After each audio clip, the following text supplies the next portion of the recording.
An eagle. Okay, now, next verse. So here is now the exhortation. Bring how many? All the tithe where? Into the storehouse. Now, let's stop there for a while. I've heard people say, I set aside my tithe so that whenever the brethren comes, I have something to spend and feed them. Seems like a good intention. Well, I host missionaries. Whenever they come, their expenses to incur, then I get it from the tithe. No. It says, bring the tithe into the storehouse. And another unfortunate thing that I heard is this. Years ago, I know that there is one well-meaning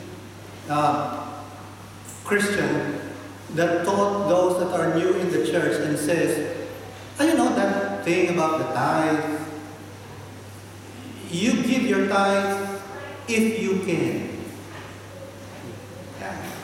Pag kaya mo, if you can. And guess what? There will be not a time that you will can. I follow. That's not good English, but I think you understand that. There will not be a time that you will be able to, if you wait for the time. Because faith is you act on it, even though your mind, remember the gospel today, the mind and the analysis doesn't square off. This is the expenses, this is the income, and it doesn't balance. Stop looking at the balance sheet. You will be off balance. Start looking on the things of God.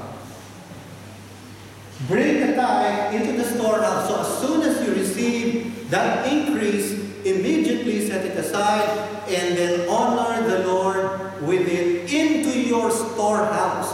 Where is your church? I've also heard people say, my church is here. But in the Philippines, there is a church there and they are more needy.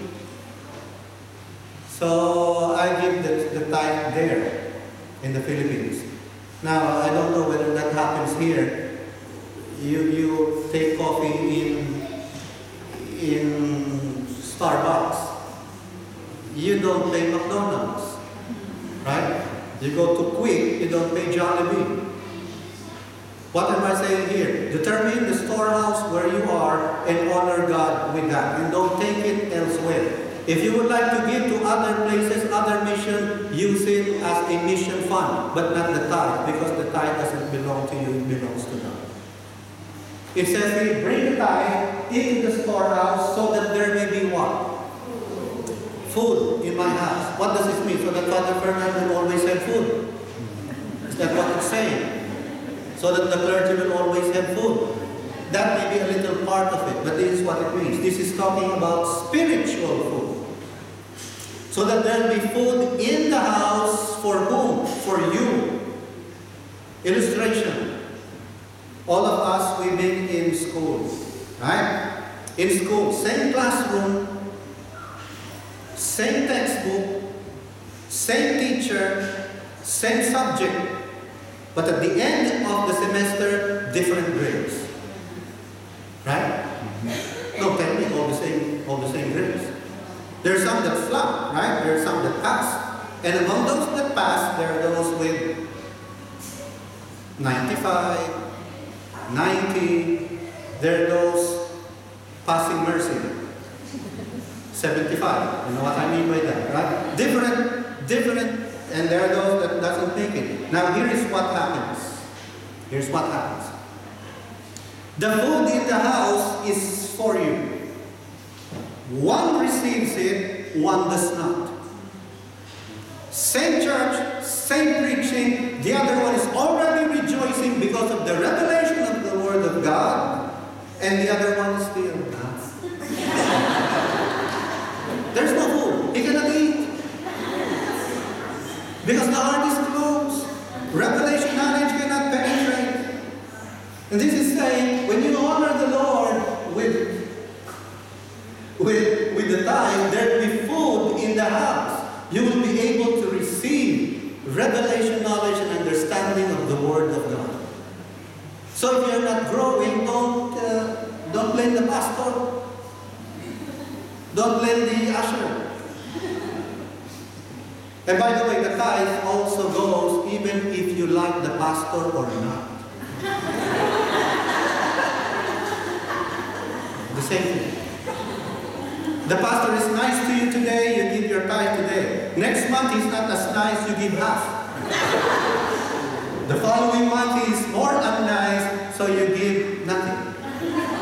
No, it says there, bring the whole tithe into the storehouse, because basically that's for you.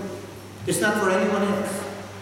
So that there will be food in my house, and try me now in this, says the Lord, if I will not open for you the windows of heaven and pour out for you such blessing that there will not be room enough to contain. Here is God's promised blessing to you and to me. When we honor Him with this, you know what is exciting here is the greatness of God. I still remember the time when I went to Italy and I did not have money. I went to the mission. I went from an referral about an hour away or more from where I was staying. And I did follow up on the day, and then that I reserved for something late in the evening. So I went to the place, I had the map, I had the address, and then I was walking towards the street and I met some Filipinos. And then I said, I'm looking for this person. You go to that house, there is like a leader there, he knows everyone. Ask him, he will tell you where that person lives. So I arrived at the house, I rang the bell, and then I asked the person, I'm looking for this. Yeah, I know that. I know her. She is 2 floors up. Then I went up, and I rang the bell, no answer. I waited, rang the bell again, no answer. 15 minutes, half an hour, no answer.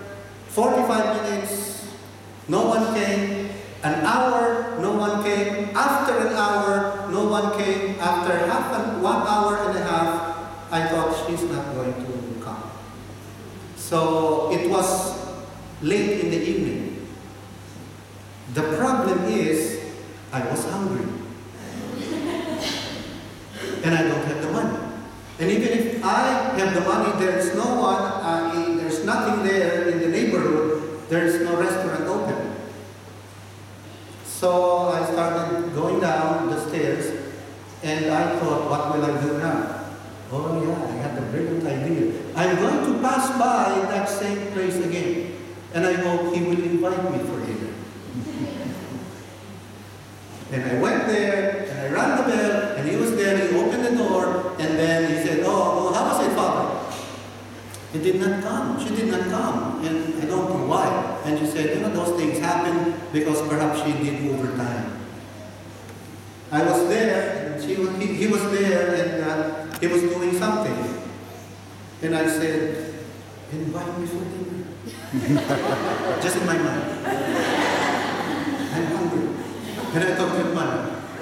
And then he remained silent, and I stood there. It seemed like eternity for me, standing there and waiting to be invited. Until I thought, maybe this guy is not going to invite me, so I might have to be, not that I'm spiritual, to have fasting. To be on fast, not because I'm spiritual, but because I don't have money. So I went back and I'm leaving, bye-bye, thank you. And at the door, before I turned the knob, I said, Father, just a moment. Have you eaten? Then I turned back and smiled. And what do you think will I say? Oh, no, I'm okay. I'm a Filipino, right? I told you. You're already starving to death. And you say, no, I'm okay. I didn't say that. I said, thank you. I've not eaten afterward. But things have changed a little bit. Today, I have a little money to pay for my dinner. Just like the Archbishop was saying, the dessert that he eats now that he is retired, he has not eaten when he was in active work. Things get better. With God, things get better. But you have to stand on it. Some of you have heard these testimonies. My wife, there was a time we were here in Paris, and we have very little money, and she would go to buy the groceries, and then there was a long line when it comes to her turn, and then the cashier is going to the X-ray, right? And then to pass everything, and then the bill comes out. Then she looked at her purse, not enough money. It was the basic, the minimum already, and what she has to do is she has to tell the cashier, hey, I have to return this. Because no. And you know what happens is that normally in supermarkets, the cashier doesn't have the key. They have to call the supervisor somewhere in the warehouse, and that will make the whole line wait, and then they'll be upset with her.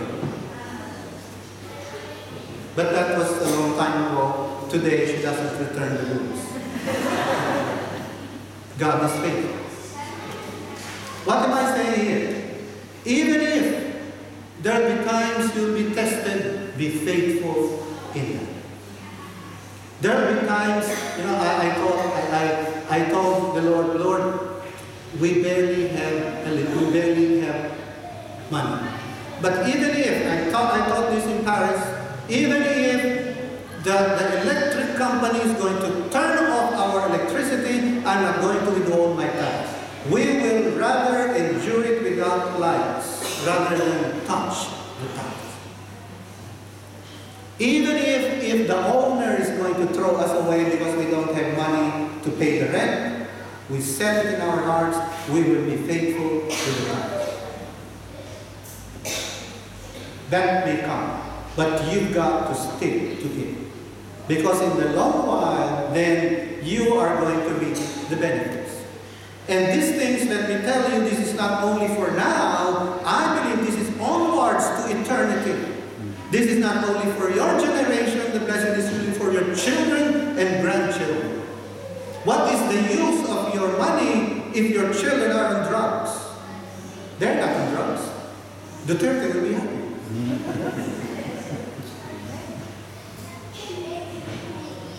What's the use of you having money if your wife is having an affair with the drugger?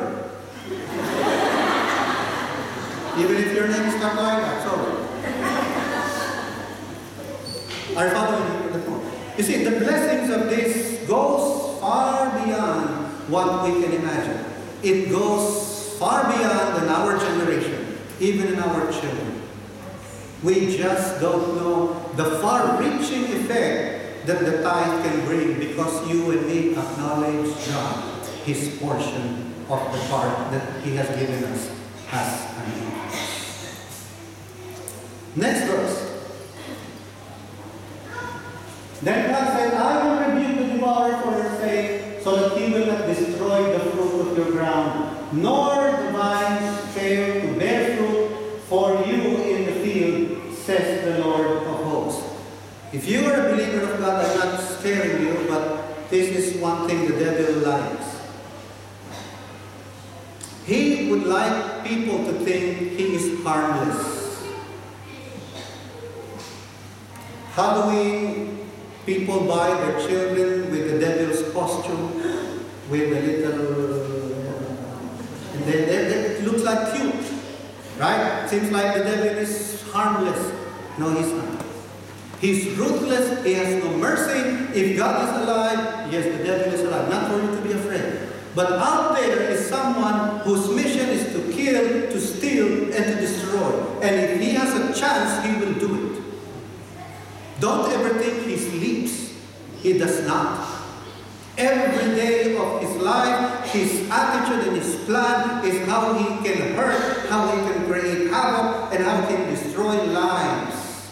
And here is the promise. God will keep you away from him. Even if it becomes difficult, God is going to turn it for your good. If it will be for destruction, God will immediately close the door. David, Joseph of the Old Testament, said that what was meant for his evil, God turned it into good. This is what God can do. Then what happens? Next verse. And all nations will call you blessed, for you will be a delightful land. Everybody, people will be able to see how blessed you are. You may not be rich materially, but you will be rich in many things. You will be rich in God. Because God will, and it will be everywhere in your life. Next verse, Zechariah. I told you about the uwak, the crow. I told you about the problems. I told you about the test that can possibly come, the temptations for you to not do according to what we are looking today. Now, when I found out about this, I welcomed